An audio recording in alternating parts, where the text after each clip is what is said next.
Welcome to Union Presbyterian Seminary's panel presentation on The Art of Mission, Reimaginings for the 21st Century. In this webinar, we will explore creative ways in which the Christian mission is being reimagined within the global church today. Particularly, we will ask, does art provide a key for dismantling toxic historical memory, forging new spaces for missional dialogue and liberative praxis? A few notes before we start. You are on mute by default. Only panelists will be speaking during the session. Use the Q&A tab to ask questions. This webinar is being recorded. We will share the link soon so you can watch it again or share with others. Our presenter and lecturer is Adrian Bird, Affiliate Assistant Professor of Church History at our Charlotte, North Carolina campus. Respondents are Christine Lakritz Marquis, Associate Professor of Church History at our Richmond, Virginia campus, and James Tonetti, Associate Professor of World Christianity and Director of the Sigmund Rhee Global Mission Center for Christian Education at our Richmond campus. Our greeter and hosts are Dr. Richard Boyce, Vice President and Academic Dean of our Charlotte campus, and Ron Vinson, Executive Director of the Presbyterian Heritage Center in Montreat, North Carolina, joining us by phone. Mr. Vinson, the floor is yours. Well, thank you. On behalf of the Presbyterian Heritage Center, I want to say how delighted we are to work with Union Presbyterian Seminary on a mission webinar, The Art of Missions, Reimagining in the 21st Century. One of the reasons we are so delighted is that there are three objectives that the Presbyterian Heritage Center undertakes. They are, one, to talk about the history of the Presbyterian and Reformed churches, all denominations. Secondly, is to talk about their worldwide mission history and what is happening today. And third is to talk about the history of Montreat in Western North Carolina, where we're located. Ever since we started 12 years ago, we've always had at least one mission exhibit each and every year. As a matter of fact, in the past 12 years, we've had 15. We've had special events of all sorts related to missions, where we've heard from missionaries in the field, historians, where we've had national and international conferences on missions, including one run several years ago on the American Presbyterian Congo mission. We think that missions are critical to the church's growth and to our charge of carrying forward the gospel. And we right now have two mission exhibits underway. The open one right now is missions to Central America and the Caribbean. And next month, and in effect at the end of October, 1st of November, we will launch a home mission exhibit, which is fairly large, calling it Native Americans and Presbyterian Missions. So I hope that we all learned something here today. And once again, I appreciate everything that has been done to make this webinar possible by Union Pres Seminary. Richard Royce, it's yours. Thank you, Ron, and thanks to the Presbyterian Heritage Center and all of our supporters in the Montreat area for being present with us this evening. Think about mission in a global and an artistic sense and envision new mission for our current context.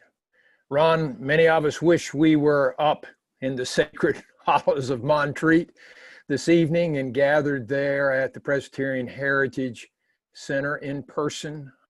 It would be great to see many of y'all face to face again, but obviously that is not possible. And we do thank Tim Moore and Mike Frontiero and others for making this webinar possible and connecting us via Zoom this evening. We've got an exciting evening ahead of us as we reimagine mission for the future. It's my privilege to introduce our speakers. First, I'm going to come back Adrian, but Adrian is on the Charlotte campus as an affiliate professor of both history and missions. And I'll say more about him in a moment. Adrian has been an integral member of the team in Charlotte, and I yearn for the day when he can come up to Montreat and meet some of our friends face to face. Next, as Mike Frontiera listed them, James Tonetti is one of our panelists tonight. James has twofold calling to Union Presbyterian Seminary. Half of his duties are as a member of the church history faculty in the area of missions and our global witness. The other is he is the director of the Sigma Rhee Center there. James consistently challenges us to raise our sights beyond our local context and think globally about our witness, our ministry, and our mission in the best of sense. I thank James for his willingness to often travel down I-85 to embody his global presence in preaching and teaching at the Charlotte campus. And we're grateful, James, that you're willing to be with us tonight to respond to Dr. Bird's vision for the future. Second, Christine Lucrece Marquise. We've got 2/3 of the church history department up in Richmond. We're missing Stan Screslet, but Christine is an expert in church history prior to the Reformation. But she is a superb expert, in my opinion, of making that history kind and provocative, challenging, and insightful ways for our current context. Embodied faith, the witness of spirituality, food, I've heard, is a recent passion of hers, and she will be teaching a Doctor of Ministry course upcoming with my colleague Rodney Sadler, looking at caste and slavery in the context of early church history and with potent application for today's context. So we have two phenomenal responders here and an exceptional presenter. I zoomed into a meeting on Saturday and found Adrian's class discussing various sorts of literature and art. And I kept thinking, is there anything that Adrian Bird does not have some knowledge and lived experience? And I've yet to find many areas of human knowledge experience where Adrian does not have an informed word to share. Adrian, as you'll hear in his accent, comes to us from across the pond. He did his doctoral work in Edinburgh, but he spent a long and deep place close to James Tonetti's heart, the subcontinent of India, in particular in fellowship and conversation with the Dalit community there. So Adrian brings not only a global perspective, but an ear and witness for the way the Christian faith encounters those who are underrepresented and sometimes moved to the side of caste systems in India and in the US. He also started on our campus encouraging us to think about the Christian witness in conversation with other faiths. He pushes hard the provocative and truthful understanding that we can learn more about the character of Jesus Christ in conversation with people of other faiths. His course is called Christian Encounters with World Religions. He teaches that course, he teaches missions, and then he teaches pre- and post-Reformation church history on the Charlotte campus. So we asked him to do a lot. One of the recent passions, I don't know how recent, but one that he's been sharing with his classes and with the Charlotte community fairly consistently here lately, is teaching through the use of art. I wish I was as adept on the computer as Adrian seems to be. He's up and running with VoiceThread and other ways of doing distance education. But even before then, Adrian's known to bring a huge stack of books into his classroom. And often in those books are books that include artwork as ways to help us think even beyond the level of language about how we might witness to God's love in this broken world toward all God's beloved people. So I'm privileged to introduce you to Dr. Adrian Byrd. He's married to a Presbyterian minister. They live in Columbia, South Carolina, and they both witness to Christ's reign, justice, and compassion in many broad and particular ways. I'm excited to see what Adrian's come up with for us tonight and how it fits in with our desire on the Charlotte campus to strengthen and broaden our understanding of church history, especially as it connects with global mission in today's context. Dr. Byrd. Richard, thank you so much for that very kind introduction. It's a privilege to be here with you all. I'd like to thank Ron as well, and to those who originally invited me, to Mike and Dr. Tim Moore. I'm delighted to be here with my colleagues, Christine and James, and thank you all for being a part of this evening. I also must thank my wife, Julie. I'm sitting in her office. As Richard said, she's the pastor of McGregor Presbyterian Church here in Columbia. So I'm glad to be in this space. Let me share my screen with you all.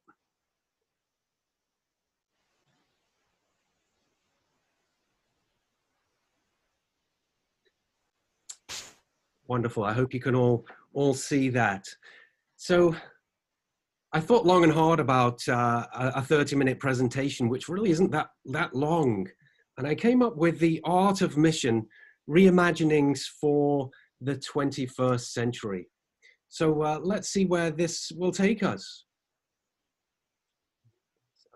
I'm thankful for my colleague in Charlotte, Dr. Becky Davis. We had a gathering around issues of art and justice, and she brought up these two incredible quotes, and I asked her if she would share them with me. The first, from Dr. Brueggemann, says this: "A crisis of the common good evokes artists. It always does. Even in societies and regimes that try to repress, artists simply bubble up. Artists are people who think outside the box of alternative possibility." And from Dr. Katie Geneva Cannon, "The work of justice can weigh heavy on the soul. Therefore, we must engage in and with art so that beauty can lift and sustain the work of dismantling injustice." The power of art and the artists in our midst. So the title relates to art and reimagining mission in the 21st century. And as Mike said earlier, the question I want to pose is this: can art be one of those tools, or can it be a critical key for dismantling toxic historical memory, forging new spaces for missional dialogue and liberative practice? That's the question that I'd like to get to the heart of this evening. What I've tried to do is bring together some intersection points in my own passion as a teacher, and that's Christian history, its mission and evangelism, and its interfaith encounters. And these weave together in all of the courses that I teach at Union Center. Art has been with us for a very long time. It's always had that power to engage us imaginatively, but not merely as a decorative backdrop, but as a theological backdrop. So we think about the power in Rublev's art here in the Trinity that invites us in to participate with the work of God's mission. And on the right here, we have an image from the baptistry of an early house church in Dura Europos. This baptistry where initiates would come, and this backdrop offers something of the stories of the initiation of Christian identity and the Christian community. So art has always had a sense of power, the power to engage us. But there is nothing salvific in art in itself. Art also has the power to be incredibly divisive, as shown by just a couple of examples here, thinking about the Christian encounters with Judaism in particular here. These are confrontational images that we are still trying to unpack through our study of Christian history and identity. The Judenthal here on the left-hand side comes from St. Mary's Stadtkirche in Wittenberg, the church that Martin Luther certainly preached at and Marin. This is a backdrop to the landscape in which the Reformation was taking place in those early years. On the right here, we have an image from Strasbourg Cathedral that was from the 15th century, the triumphant ecclesia and the broken synagogue. These powerful images that are certainly confrontational are not helpful in our conversation with folks from another tradition, in this case, Judaism. The power to divide in art as well. But this evening, I'd like to introduce you to a couple of artists, one global and one local. When Julie and I were serving with the Church of South India several years ago as missionaries with the PCUSA, Mission Partners in Residence, we were introduced to the stories coming out of Sri Lanka and the work of Father Porous. The other artist is a local artist here. I'm speaking to you from South Carolina, Leo Twiggs. So let's have a look at how these two examples of artists are being provocatively suggestive in how we might reimagine a missional space for dialogue and liberative practice today. So why the need to reimagine mission? I think if we go back to the 20th century, a tumultuous time in mission, we really were experiencing a crisis in the realm of mission. As Dana Robert tells us, from the 1950s through the 1970s, as nations shook off the legacy of domination, churches around the world accused Western missionaries of paternalism, racism, and cultural imperialism. The refrain, missionary home, for a variety of reasons, reached its peak in the 1970s. In crisis, and certainly from a Western perspective, we were unsure what to do with this term that was clearly causing some cause of strife, a tumultuous term indeed. Examples of, if you like, traditional or old models of mission can be seen in these two pictures here coming out of South Africa at the end of the 19th century. These two images were used to raise funds for the perceived success of mission in South Africa. On the left-hand side of the screen here, we have the caption, as they are in their own village, featuring a tribe in Southern Africa. And then next to it, to portray a very different image, as they become under Western Christianity and civilization. Putting these two together was meant to suggest the progress of Christian mission. And yet within here, the post-colonial theologians are challenging us to recognize the toxic hierarchy in such models of mission encounter. And this is advice going to missionaries who were to serve in India in the 19th century. This comes from C.F. Andrews. Never under any circumstances give way to the native or let him regard himself as your superior. Though you are a missionary, you must not forget that you are an Englishman first, and you must not forget that you are a sahib or a lord. They are an inferior race, and we hold them by the sword. Again, a very toxic narrative that is embedded within the heart of orientation for missionaries going to different parts of the world. As we turn our attention to Sri Lanka, we note that the mission encounters there in the early 19th century and through the century were very confrontational. There was a missionary onslaught on Buddhism and the religious practice of Buddhism in the 19th century. in the form of oral confrontation and the handing out of polemical tracts in the vicinity of Buddhist temples and religious pilgrimages. Sri Lankan Buddhists were named as degenerate, indolent, and immoral. There was a provoking from Christian missionaries, from the Church Missionary Society and others, a disbelief that Buddhists could listen to the gospel and not simply convert to that faith. In the end, there was a pushback from the Buddhist communities as leaders started to say, okay, we will take you on in this confrontational method. And so we have the Panandura debate, the infamous debate of 1873. We still have the transcript of this. And it was confrontational, it was debate-oriented, and the missionaries did not come out too well from this. They got what they wanted, and they certainly didn't foresee how that would turn out. What this did was lay a backdrop into the historical memory of Christianity and Buddhist encounters in Sri Lanka in particular. The tension, of course, carries through into the DNA of the land. One example I show on the screen here is Father Michael Rodrigo. Father Rodrigo had lived for many years trying to connect with local Buddhist communities in rural areas in particular. Father Rodrigo was assassinated while saying Mass at the Subaset Gedara in 1987, but he was there with an intention not necessarily to build a church, yes, to work with the church, but not to build a church, but to redress a past that had grown so marred by bitterness in Christian Buddhist encounters. And he did some exceptional work, but I wonder how many of us are familiar with this powerful story. And so to Father Aloysius Pieris, the Jesuit father in Sri Lanka. He is a post-colonial theologian of liberation. Here we are located in Sri Lanka, the southern part of India.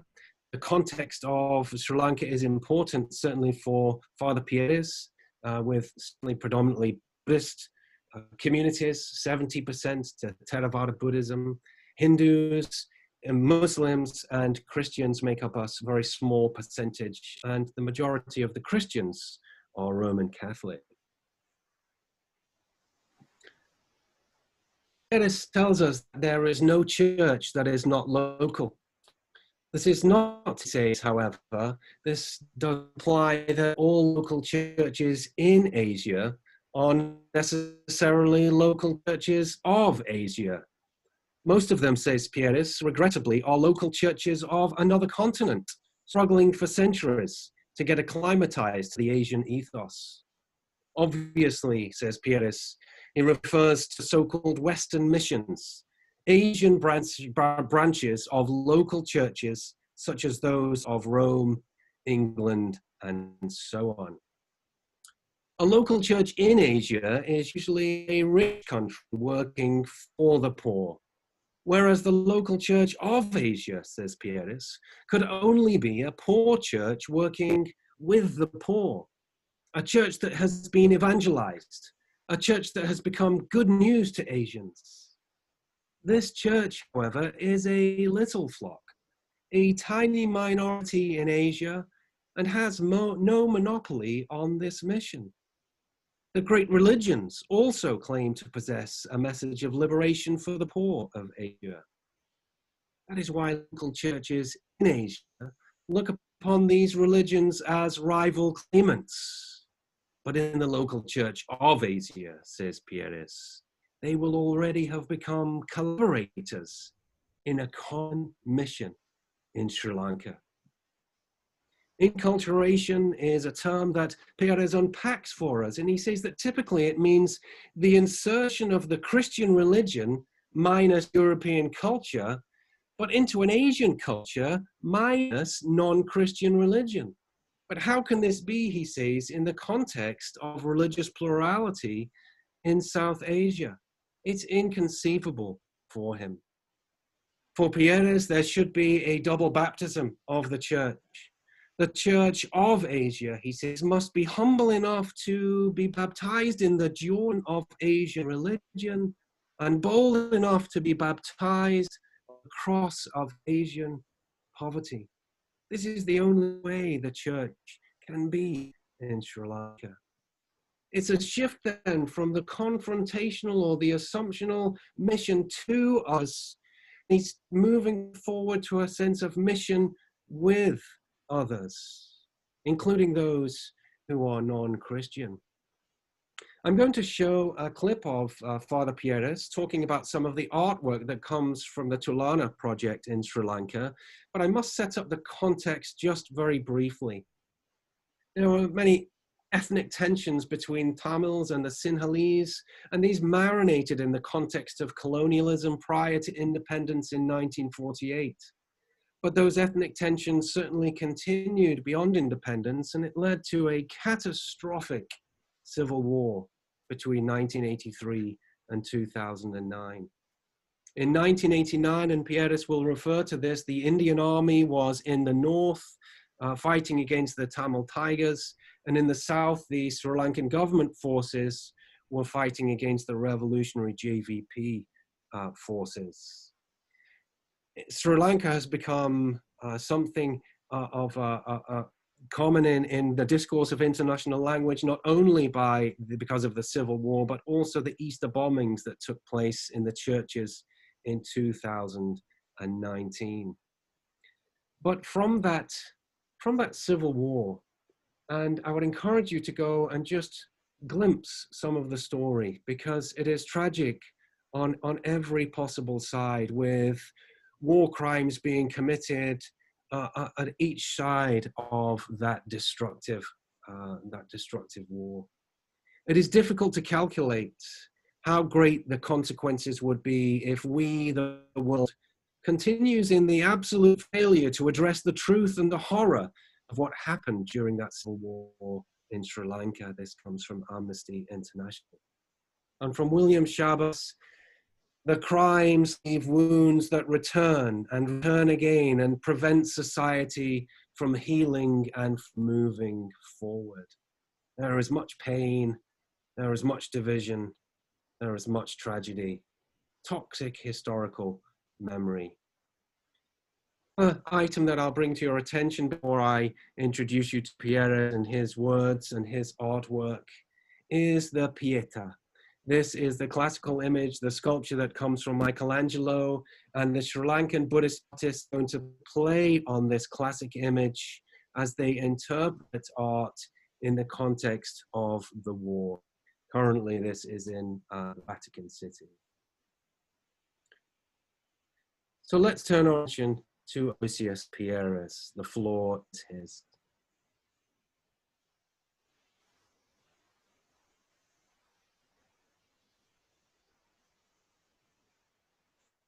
These artistic works of Buddhists interpreting Christianity is based on a missiological principle, which is the contrary of the traditional missiology. In the traditional missiology, the church tells the Buddhist who Christ is. We do the opposite. We ask the Buddhists who Christ is. They tell us who Christ is, and in that dialogue, we not only know who Christ is for them, but also who Christ is for us in Asia. So this is a kind of a dialogue with artists who believe in another religion, but find Christ as an excellent object of both artistic appreciation and of religious devotion. So all these people who have made these depictions of Christ, either in murals, in clay, or in paintings, have given us a message that if we want to speak of Christ even among ourselves, there is a language to be used. And these Buddhists have given us the language.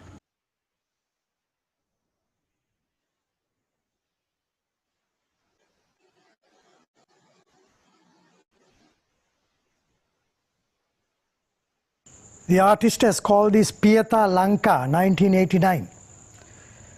That was a one of the saddest years in the history of Sri Lanka.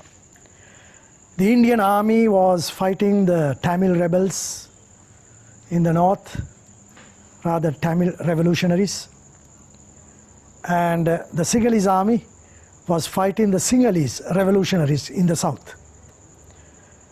And the conflict was between the army and the youth revolutionaries. And the conflict is shown in the background. There's a military tank and a lamppost. The military tank represents the army, and the lamppost represents the youth militants, because when they killed someone, they tied that person to a lamppost and tagged, the crime. Who did it? Why? They put a label. So the lamppost became the symbol of the insurrection, both in the north by the Tamils and the Sinhala youth, JVP, on the south. This is the background, the conflict before which he presents, in the shape of Mother Lanka, the youth dying in her arms, and sees in them Jesus in the arms of Mary. It's again a Christian interpretation of that event. He doesn't care who killed whom, they are dead. They are victims of something, and they are in the arms of Mary, Mother Lanka. But there is a little punch to this. This lamppost is formed in the form of a cobra. If you see here, the cobra joins. The reason is, in Buddhist tradition, cobra is an evil force, no doubt about it. Buddha tamed the evil force, and cobra hooded during rain, below him, raised him up from the water, and with his hood covered him. Which means this evil force, if it is tamed, can serve us. So here the artist is trying to give a deep message. If you give the just demands of these youth in the north and the south, instead of killing them, you tame them, and this force can become a help to Sri Lanka. But a military government can never be tamed. It will always be like that. And of course, a student from one of these areas of conflict came and said it is very significant that the military tank is pointing towards the chapel.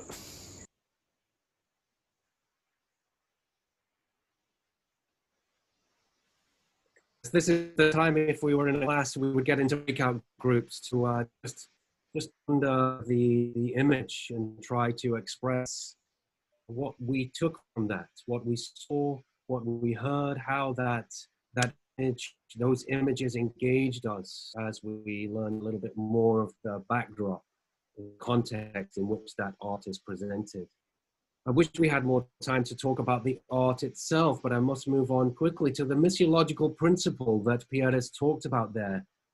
Say, contrary to traditional missiology, where the church tells the Buddhist who Christ is, that mission too, we do the opposite in Sri Lanka. We ask the Buddhist who Christ is. They tell us who Christ is, and in that dialogue, not only know who Christ is for them, but also who Christ is for us in Asia. And so through the relationships that those at Tulana have built up, and Father Pieris and his Buddhist colleagues, the artists, he will offer scriptural passages, stories from the Christian narrative, from the Gospels. The artists will take those away and will bring forth their art and offer it back to the Christian community. And in that process, something is happening. There is a space created by in which there can be further conversation from both sides in that intersectional space between art, artist, and the Christian community and those who view the artwork. Now, this is not really a strategy for mission for Porous. There's something deep theological going on here. In my correspondence with Father Porous for this presentation, he highlighted just the impact that particular image has had. He said it has allowed them to create spaces in which Christians and Buddhists can come together to respond collectively to the violence that history has shaped, the violence that has come from all sides. A space created where agency on all sides can come together in those intersection points so that there can be a deconstruction and a reconstruction. And images like this of Mother Pieta holding the young child who has died, the image of the Mother Mary and Jesus in her arms is quite striking. And you see behind us there the powerful image of the tank, and it's almost making the sign of the cross in the background there. Sanctuary spaces that are created to bring people together. These are spaces that would be empty, that are empty until people gather together. With the frontispiece, pieces of art there to open dialogue, this empty space becomes pregnant with possibility. It is no decorative piece of art. This is a profound stimulus for complex, hard conversations to be had as the rage of history and the stories from history and historical memory come to the fore, and yet pregnant with possibility of what might be in collaboration with one another. Not merely dialogue, but then action, liberative practice together to model something new in that context. So where are the artists today? And where are those spaces to reimagine collaboratively together? There's just some images on the screen, focused particularly on shootings, massacres that have taken place in several worship spaces from different communities that have allowed folks to come together in new spaces, to share tears together, and to work constructively in those spaces to deconstruct historical toxicity and move forward into the future in hope. The second artist I want to bring to your attention is a local artist, Leo Twiggs. He constructed several batiks in response and in light of the tragedy at Mother Emanuel AME Church, Charleston in 2015. And Leo Twiggs has helped me understand the potency of the space that created of those intersectional spaces between art and the viewer and the viewing community.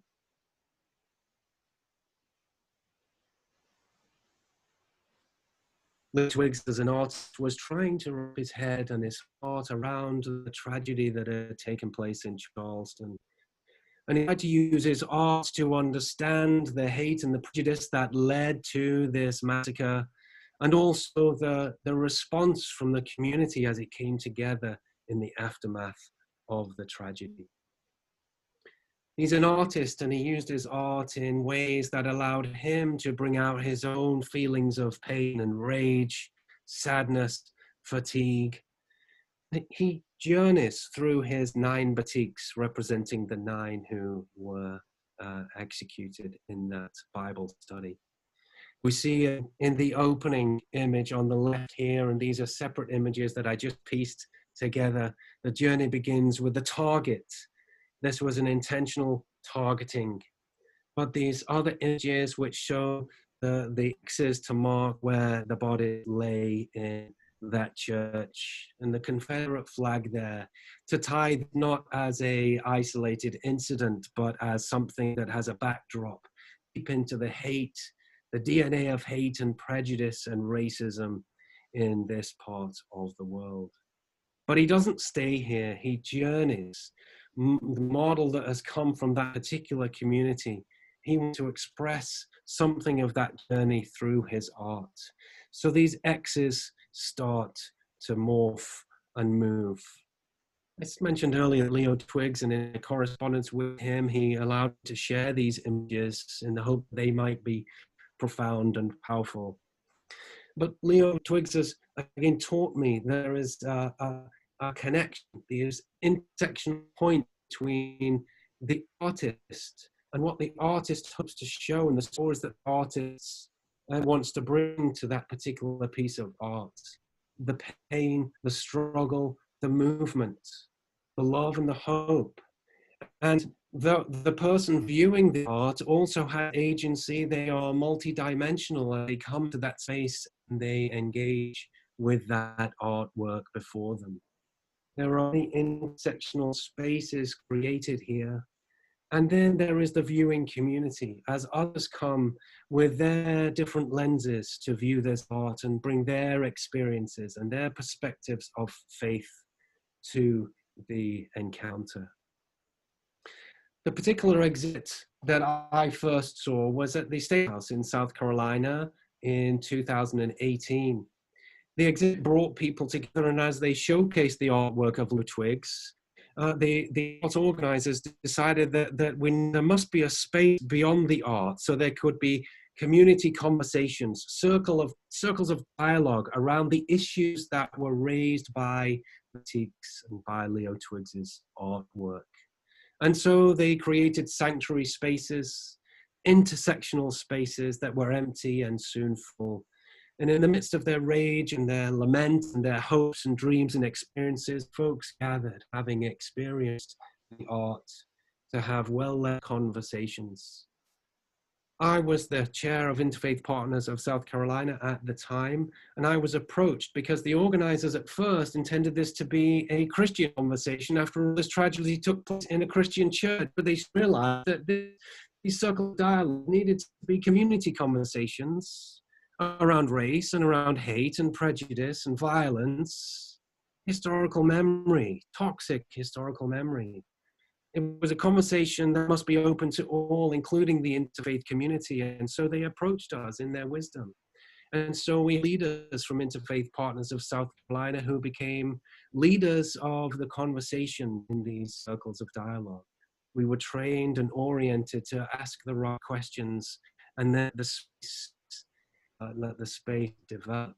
So folks shared their stories. Space created beyond the art, allowing folks to come together to deconstruct and reconstruct in collaborative hope together. Missional spaces, not mission to, but mission alongside and with. A couple of the pieces of art, and if you recall from the advertisement of this presentation, was just the top part of this image on the left. But as you scroll out, as the lens come out, we will see something far more profound. We see here the words from James Weldon Johnson, poet, activist, from the poem Lift Every Voice and Sing. We have come, it says, over a way that with tears have been watered. We have come treading our path through the blood of the slaughtered. And then on the right here, Leo Twiggs describes this piece of art as those X's that marked where those bodies lay, morphing somehow into something different. That was not an end point, although that was the end of their lives. It was not the end point for the community. There is a morphing here through the artwork, through the brushes of Leo Twiggs, as these X's morph into crosses, and they are released out beyond the church, into the world, into the community. I'd like to just sit here for a moment and listen to a familiar tune as we engage briefly with Leo Twiggs's artwork.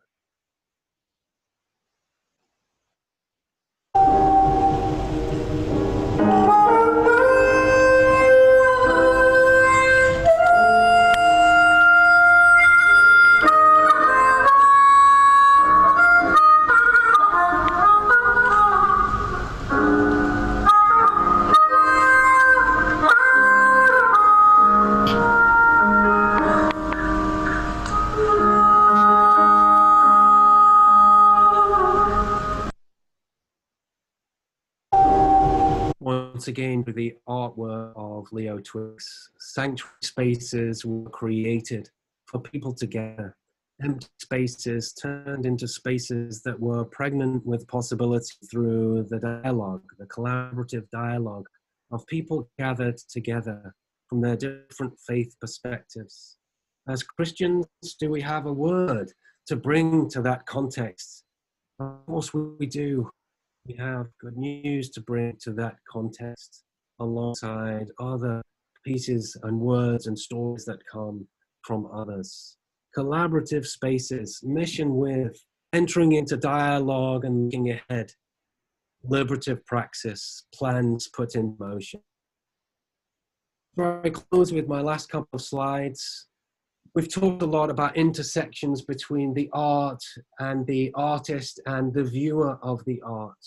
Those multi-dimensional points of intersection, not only through the viewer, but also with the viewing community. The power of art to create those spaces.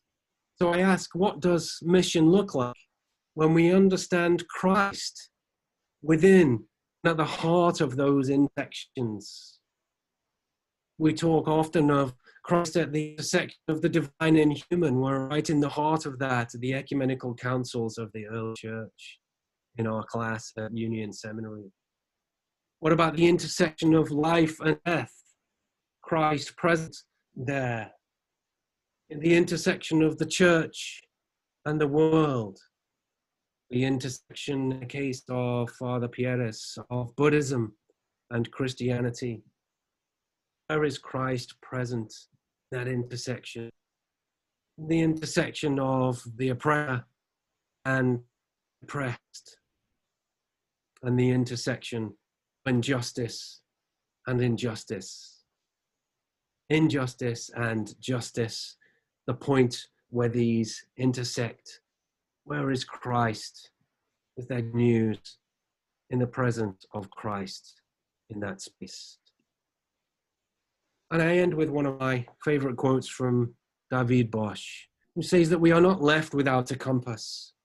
Where people are experiencing and working for justice, freedom, community, reconciliation, unity, and truth, in a spirit of love and selflessness, we may dare to see God at work. Wherever people are being enslaved, enmity between humans is fanned and mutual accountability is denied in a spirit of individual, communal self-centrism, we may identify the counterforces of God's reign at work. These artists have maybe provided us with something of a compass. Through their artwork, there is a space that could be created, bringing together so many different perspectives, so much of the pain of historical memory, of toxic memory, toxic narrative that needs to be named, that needs to be cried over, that needs to be deconstructed and needs to be reconstructed together and in hope. We have a compass as Christians. We have a compass and we have good news to share. Thank you, friends, for introducing or being introduced to these wonderful artists. And I hope that you will look at these pieces of art that I've shown you this evening and go and have a look at the artwork of Leo Twiggs. Go and have a look at the artwork coming out of Tulana. It is profound and powerful stuff. Let's open this back up to the full screen. James, Christine, over to you. Do you mind if I go first, James? Okay. So thank you, Adrian, for this wonderful conversation. I really appreciate your talk, and I really appreciate the provocative sort of way that you're inviting us to sort of reimagine some pretty traditional things. You know, this is a passion that I share with you. So, but I want to ask you, because I'm really interested, so for those who may be listening, Adrian knows this, but maybe others don't. I study in the ancient world. One of the things I'm very interested in is the roles between the ways in which memory and violence and space intersect, especially around objects. And so one of the questions that I have is about the spatial piece of with the art.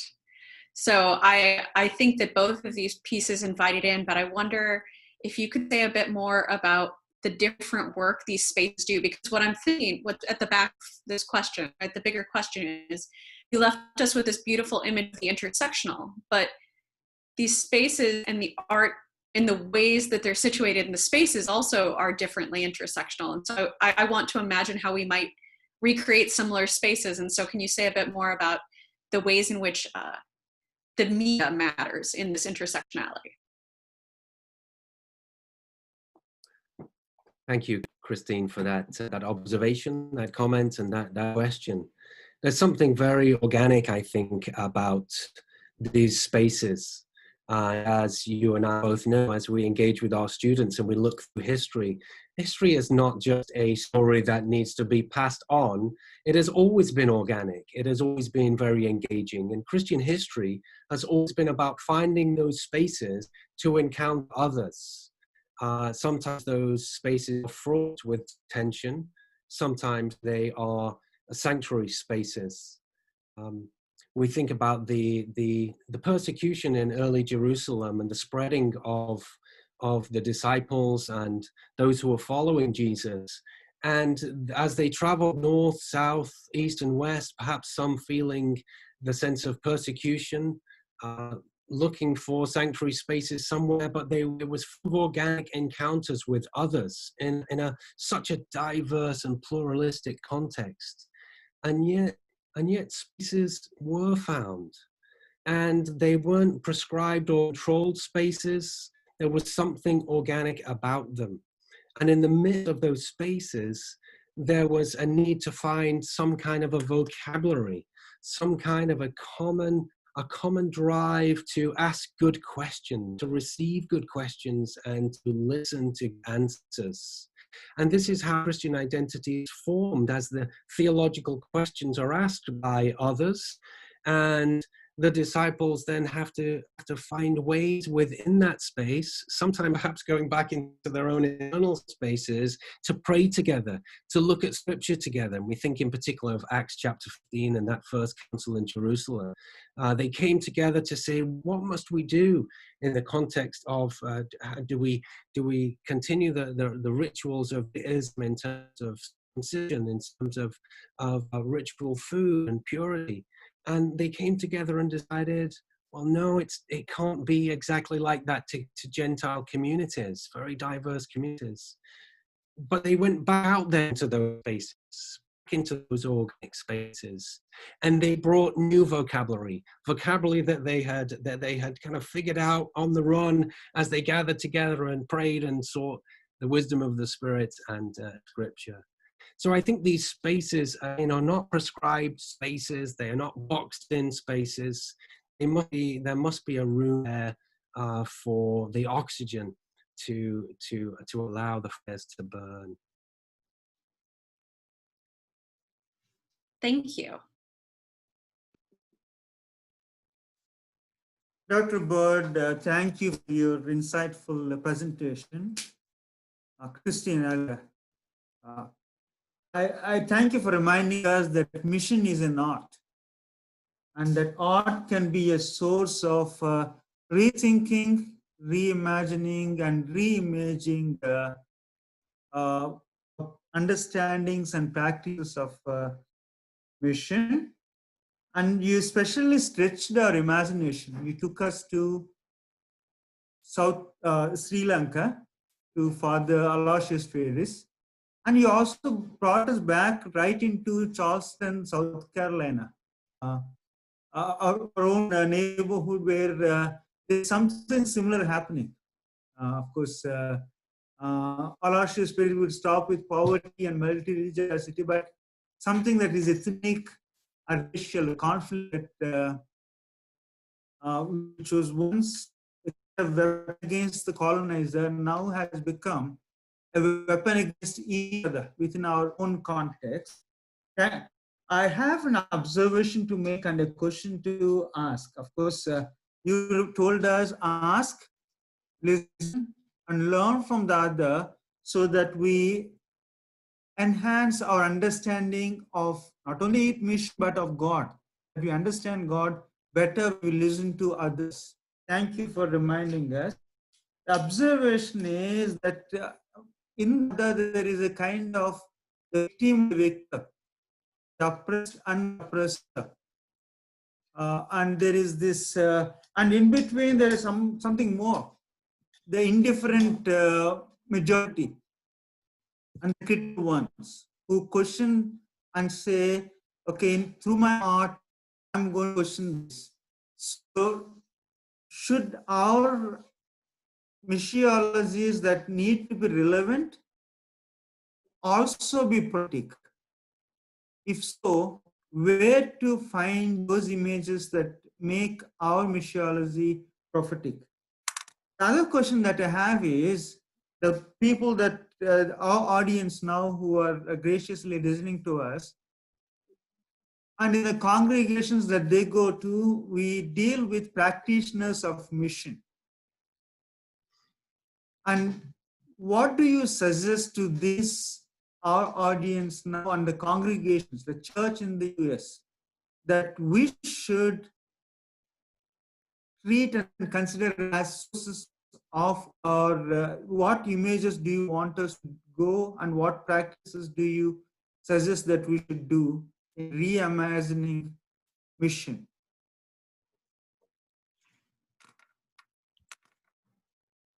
Thank you, James.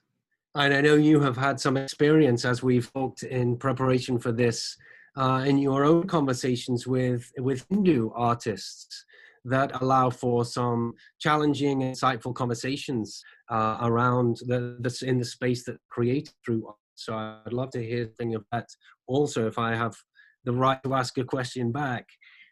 Your first comment and question is excellent. And as I mentioned in the presentation on Father Porous, and you're aware of this, this double baptism is essential for him. It is not simply a baptism into the plurality of religious life in Sri Lanka. It must also be a baptism into the poverty that exists, certainly with the marginalized and the oppressed communities of that context. These cannot be separated away from Father Porous, and neither can they be separated away from us too. So if this was simply an exercise in the elite of the community of artists gathering together to have their own closed conversations, then I think Porous would be out. You know, this is art that is accessible to all. Because within art, and you saw something of that in the artwork that was showed the Sri Lanka Pieta, the stories of tragedy. Those stories are alive and well through the art, but they are also alive and well from those who have survived, but can tell the tale of what has happened in their communities. And of course, there are tribunals at the moment trying to get the bottom of those things, the tragedies, the war crimes, on all side, and that provides the space that marries not only the poverty and the marginalized voices, but also the recognition that who are more in Blanket, it is both Buddhist and Christian. As part of that, I think the thing that brings those two things together is Christian identity, at least for Porous, for the Buddhist artist. So we assume the Buddhist identity, but it's Christian. It's the Christian identity that he has, and its mission. Mission not simply as a strategy that we can now tell the Buddhists actually they got it wrong in their interpretation. Now let's tell them what they got wrong. No, he's allowing the space for the Buddhists to bring vocabulary that can be helpful for all in the reconstructive process of getting out there, and as a theologian of liberation, making change. Liberative praxis was an essential part of the title. So I think that for Porous, the voice of the marginalized is a heartbeat for this very process that he engages with in dialogue. Your second question, I'd like to answer it in maybe a way that's not really applicable to the direct question, but I think the question for us as Christians in our churches today, and it's tricky in a time of COVID with such isolation, but where are the spaces? We cannot be content. You know, in prayer and is church in the world. We cannot be self-contained and isolated within our spaces within the church. The table itself of the bread and the cup invites us to receive the gift to go into the world. These boundaries have been too fixed, and therefore the spaces have been too fixed. And we know as historians, and the story of Christian history has always been about porous boundaries. They've always been porous. And therefore there's something of an osmosis going on here. And therefore the question is, the space in churches is very important, because that's where we shape our language. That's where we do dig into scripture. That's where our stories are told, where we find meaning in the receiving of the sacraments. But then we go out. So where are the spaces today? Perhaps the spaces are on the streets. Perhaps those intersectional points are now between the police and protesters. But where are those spaces, and could we dare to glimpse God in those intersections? And if we dare to do that, then where must we be? I think that if God is there, if we dare to think that, if we dare to believe that, that Christ is present in the midst of those intersections and those porous boundaries, then if we are concerned with the mission of God, then we too must be there to listen and to collaborate and to share the tears and allow that organic, as we would say as Christians, to be guided by the Holy Spirit. Prophetic, oh my goodness. Yes, I think Dr. Brueggemann, as he shared about the need for artists, is not simply talking about the visual artists, but the poets, the lamenters, those who give praise to God, and so on and so forth. So tonight is a call for artists. We all have agency as artists, and we all have agency in what we bring to the artwork as the artist shares with us. Can we dare to see Christ present in the midst of those intersectional spaces that can be so very difficult to breathe into? But we must breathe, and we can do it together. Thank you, thank you. If Aloysius Perez was to write this 1988 piece again, he would say the double baptism in the waters of Jordan include tears and blood. And there is that prophetic edge that we evolve from these images in our imagination. Our friends are they're asking us some questions, and I think we'll let Christine start with the questions, and each of us will rotate and ask the questions that our audience are asking us. Well, James, I must say that I still want an answer to my question at some point. You've experienced spaces. So at some point, I'd love for you to comment on how and whether these spaces have been transformative for you. I'll do that. I think you should do that first, James. Thank you, Christine.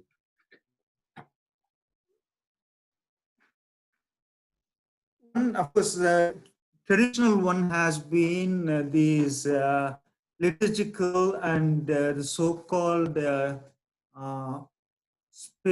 church or shrines where they do this artwork. But for me, the ones that I had seen were those when we went, basically in India, we used to do this in our neighborhoods.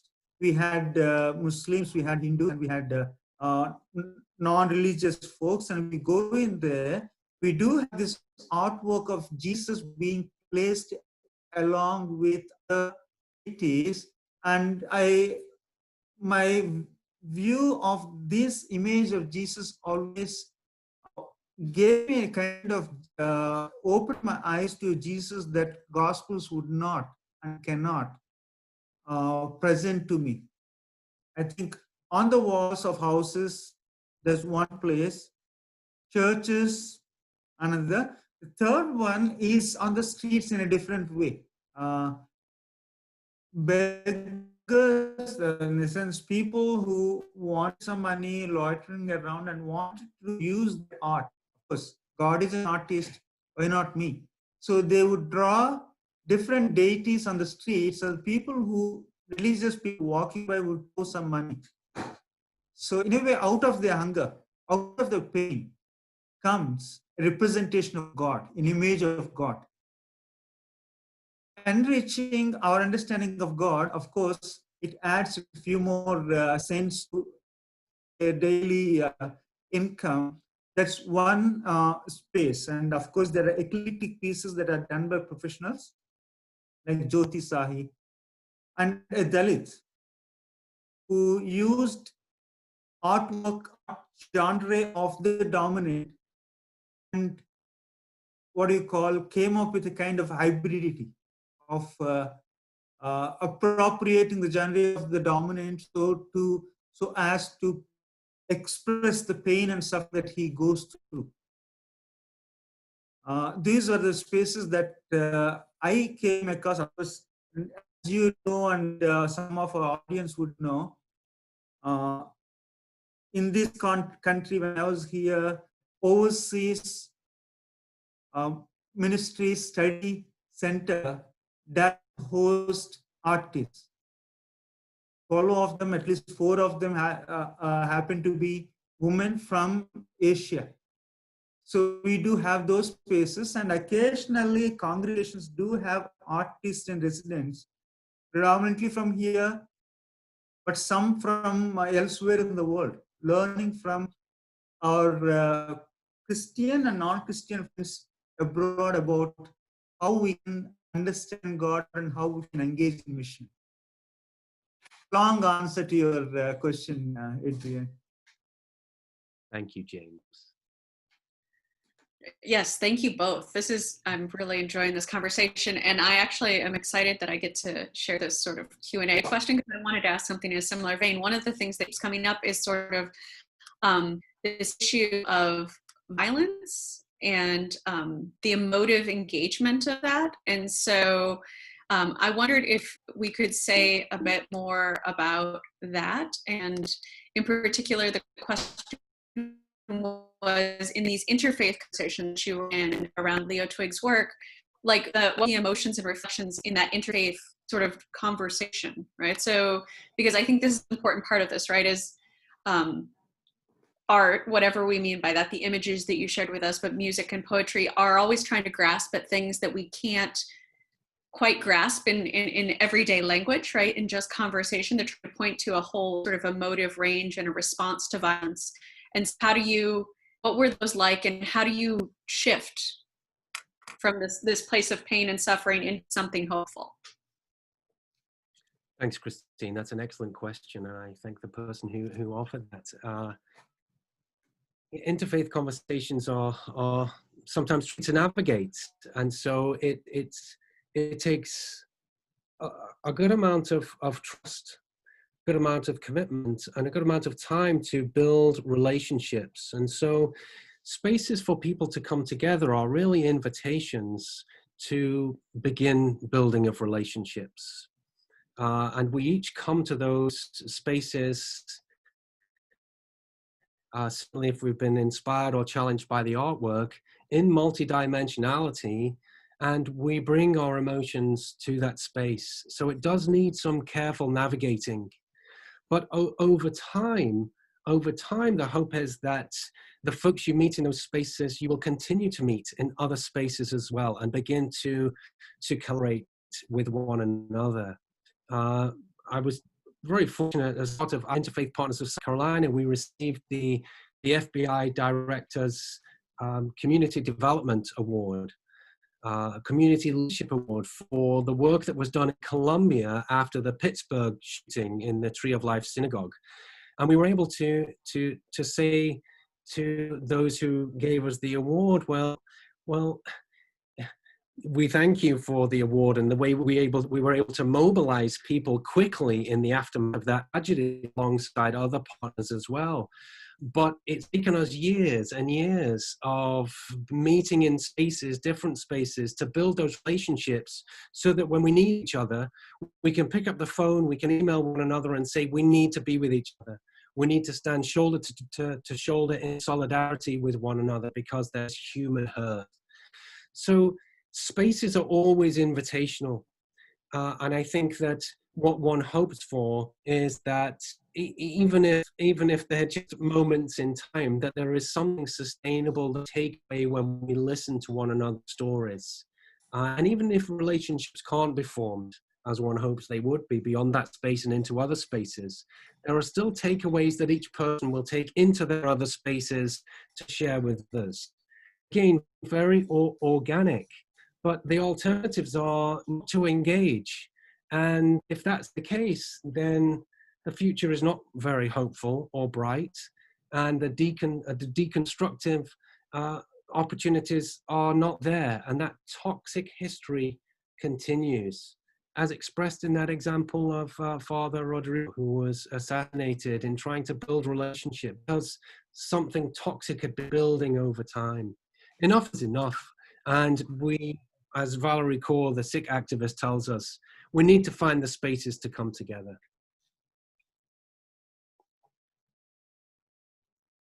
From Dean Richard Boyce, there is a question that pertinent one, that our imagination is shaped by current media images that deliberately hurt those who are already hurting. In such situation, how do people of faith fill their imagination with other images without ignoring the violence and injustice of our current context? That's an excellent question. Thank you, Richard, for that. There's nothing intrinsic about the goods of space. If a space is pregnant with possibility, then it always is also a potential space for something rather more malign. And so if the spaces that are bombarding us with the propaganda and the rhetoric, the negativity, if those are the spaces that are trying to take up our time, then they kill our imaginations, don't they? And therefore, it becomes more critical. And certainly as people of faith, I think this is the case. Why our church is such important spaces. They're counter spaces. They are spaces that say no to that kind of rhetoric that comes and the propaganda that comes through the media outlets. They must be challenged somewhere. Here in South Carolina, a couple of years ago, there was a rally to inspire those who wanted to join the Ku Klux Klan. Well, how do you challenge something like that? You create a counter space. You create a counter space. You make sure that what you are doing is far more positive. And as people of faith, of Christian identity, is that a space that God is? And is that a space that we must be a part of? I think of my brother, my colleague, Dr. Sad Rodden, who always finds his way into these intersectional points on the streets. If there's a space there, he brings something good and powerful and positive to that, and he models that for us.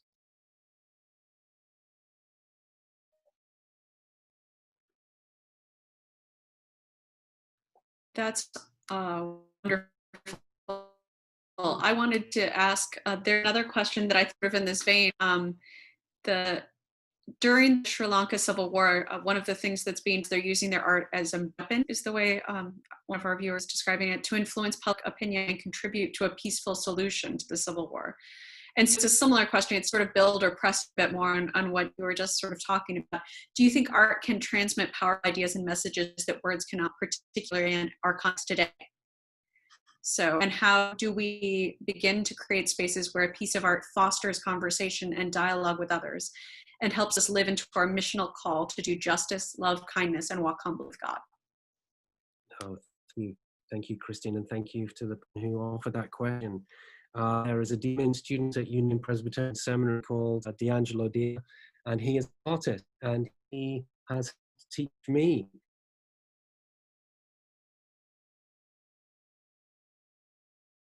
Prophetic voices, the leaders of the church, or the artists to create vocabulary that we can use.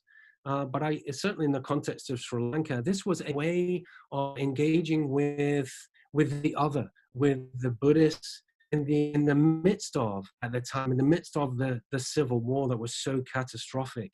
So here it is the artists, through their artwork, providing a new kind of vocabulary that is trying to complement the words that come from it.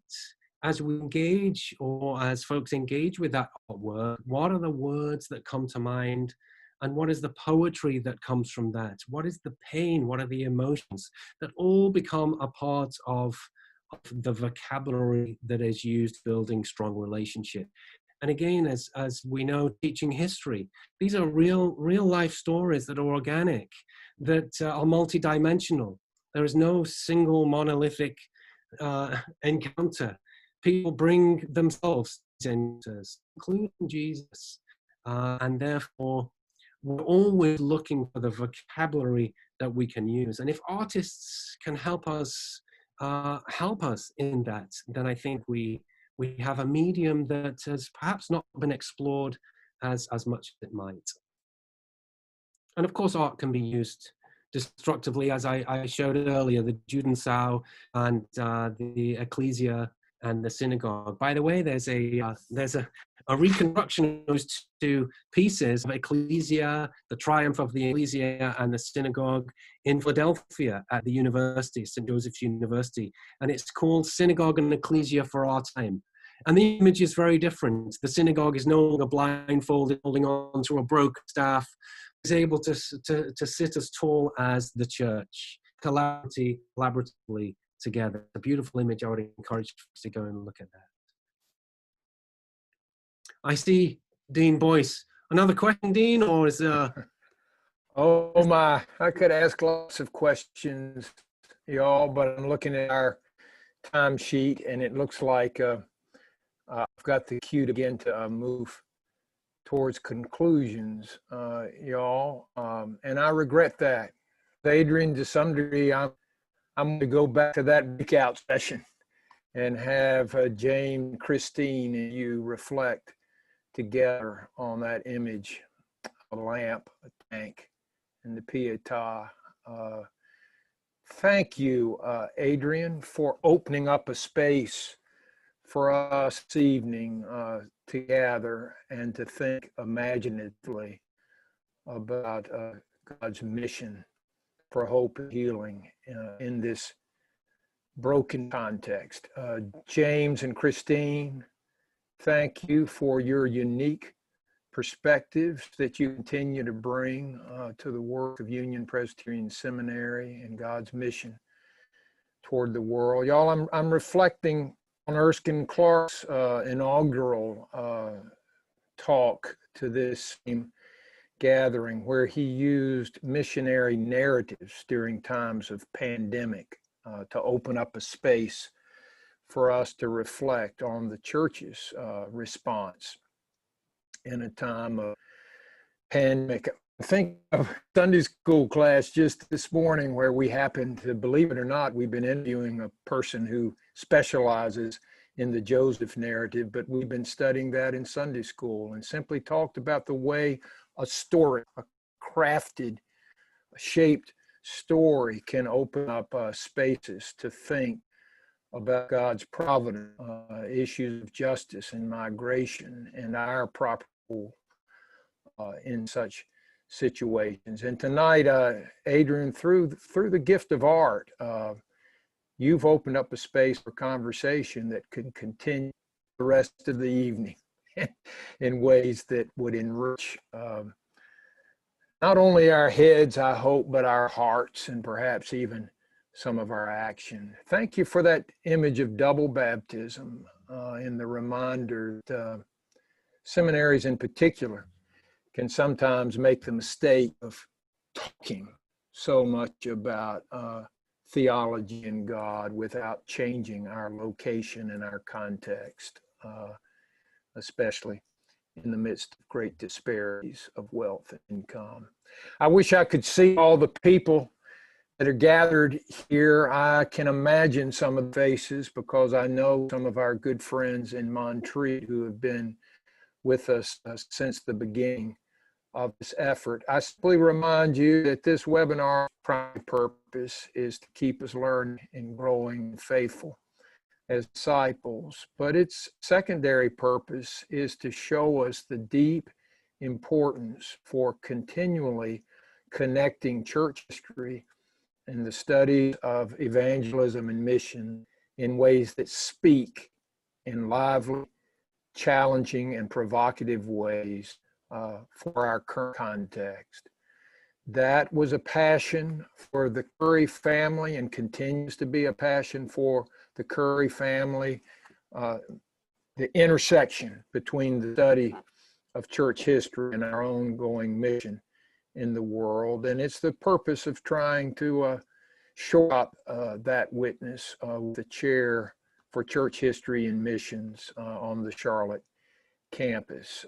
Many of you on the background of the screen have already contributed to that, and we urge others to continue to follow this story, and if you're willing to contribute to the story. So spaces like this might be provided not just for the church, but for all the world to talk about where we see God work in our lives, the proper response, not only with our heads, but our hearts, our hands, and our feet. Thank you, Dr. Bird. Thank you, James, Christine. Thank you, Tim Moore, who helped facilitate and plan this gathering. Ron, I hope you're still listening in there, because I've got a vision of something to do at the Presbyterian Heritage Center, perhaps a display of art might broaden our horizons, and someday when we can gather face to face, provide us a space to contemplate some art, might open up our current context and get us thinking in provocative, challenging, and hopeful ways as we have tonight.